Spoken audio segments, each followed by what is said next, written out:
We're gonna get into the application process now. Seems like some of you have seen the application, so I won't go into too much detail here. I'll just pick a few key things. But the application is available on that DRI website that I mentioned. It's a downloadable PDF, it's fillable. We do want you to use that form if at all possible. If for whatever reason you're having trouble with the form, or you're just really not, like some people just aren't computer people, let us know, and we can work with you on getting the application filled out. But if you're able to do the fillable PDF, please go ahead and do it that way. So there's multiple sections. The first few sections are really just general information about the applicant and the building itself, including, who's the point of contact, what is the building currently used for, how much vacant space is there, that kind of stuff. Then we get into more specific project information. So we're going to ask you about, what types of expenditures are you going to be making? We're going to ask you if you're a small business and you want to do that 4 hours of training. That's going to be in this project information section. And we're also going to ask you for a project description. So your project description should be fairly thorough. If you need to attach some additional sheets or a Word document, that's fine. But we really want to be able to read your project description and understand what you're intending to do, what kind of impacts that will have on the building, and what the end use will be of that space. So all of the awarded projects will need to result in a usable space. So just keep that in mind, that you'll want to have an end use as a part of this project. But please be as thorough as possible with the project description. We do give you some prompts as to what to include, but we really want to make sure that as we're going through and we're scoring and we're trying to understand the project and where it is currently, this is where all that information is going to be. Then you're going to fill out a project budget. It's really a set of we're going to ask you about your estimated exterior. It's basically, if you're doing building renovation, what are you doing outside with an estimated cost? Detail out, please do detail out. Masonry, windows, painting, please do itemize your activities. We've got exterior and interior renovations. Then we have a section for signage and awnings, and we have a section for small business assistance, that's your permanent machinery and equipment. And then you're gonna add it all up, how much you're asking from the grant fund. There's nothing wrong with going out and starting to talk to contractors and starting to build those relationships. And having really good estimates here is going to show your readiness for the project. But just keep in mind that there will be a specific bidding process. So don't go out and get full bids yet. Just, you can start to talk to people and get some quotes and estimates from folks who are used to doing these projects. We do find that I don't know what anything costs anymore. Does anybody know what anything costs anymore?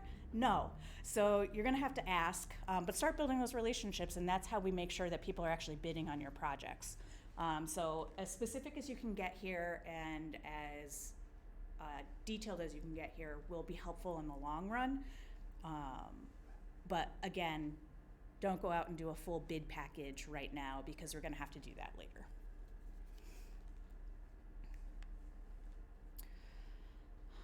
Then we're going to ask you about your financing plan.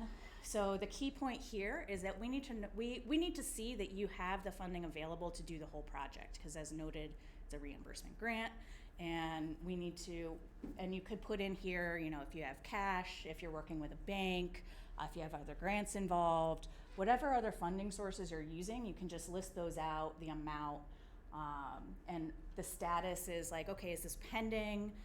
Do you have a commitment letter? Has it been awarded? Is it in your bank account? That's what we mean by status there. And you can give any explanation there that you need to, but the key is making sure that the total adds up to your total project amount. And then we just ask for some attachments. Not every attachment is going to be relevant to your project. We ask for current photos of the building and the areas to be renovated. That is required. If it's a leasehold improvement, we are going to ask you for that sign off by your landlord at this point. If you do have cost estimates that you can attach, by all means.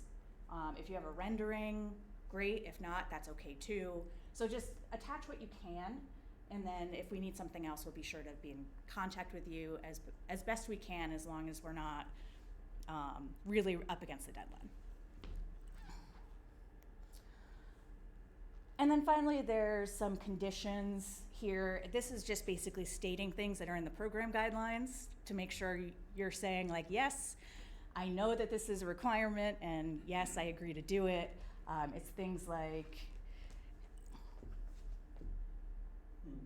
DRI grants will be reimbursed for eligible project expenses only following satisfactory completion of the project. Initial, yes, I understand. And then a certification, just saying that you're giving correct information. On the last page of the application, there is a section called Program and Application Notes. That's just other good things to know. Again, program guidelines and specific processes that we're going to talk about tonight. So just make sure to take a look at that as well. As for deadlines, the initial deadline is going to be Monday, November 20th at 5 p.m. Future deadlines, for as long as funding is available, we're going to continue accepting applications. So if you miss the November 20th deadline, you may have another chance.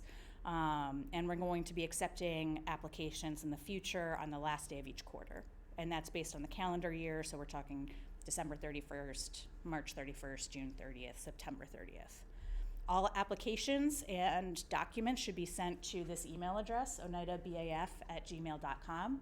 That is set up, I'm monitoring that, and it's set up specifically for this program. I found that when I use my work email address for this stuff, things get sent to junk or quarantined, and it's not helpful, so we set this up just for you. And that's where all of your submissions should go.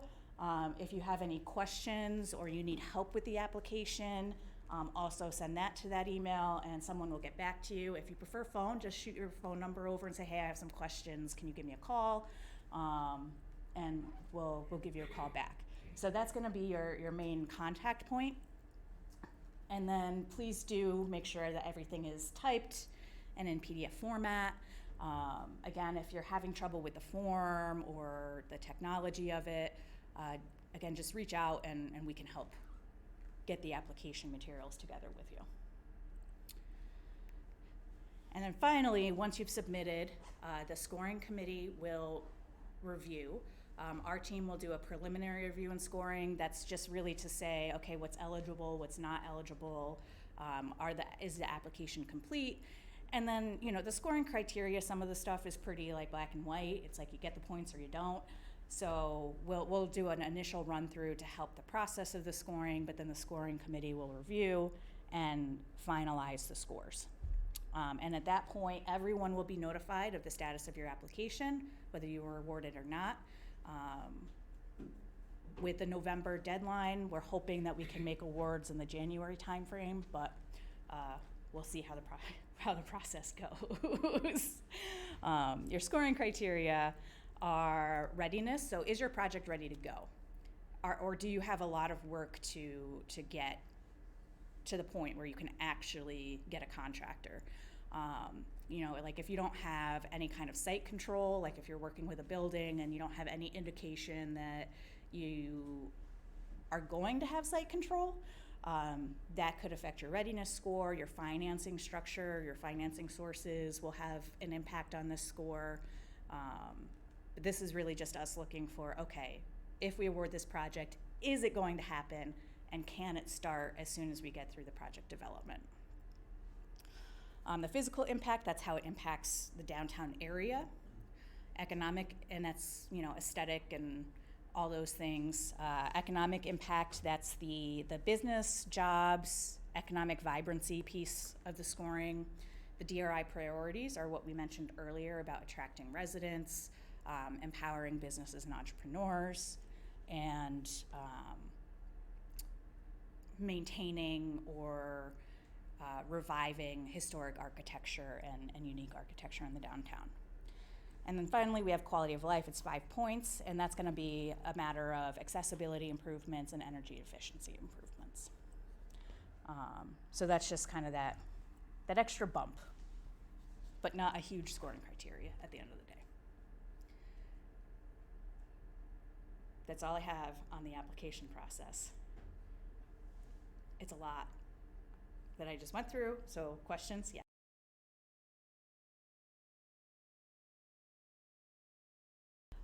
It's not necessarily required, but it would certainly help with that readiness score. If we saw like, oh yeah, this person has thought this through and, you know, they're opening a business, they know what they're doing, they've got a plan.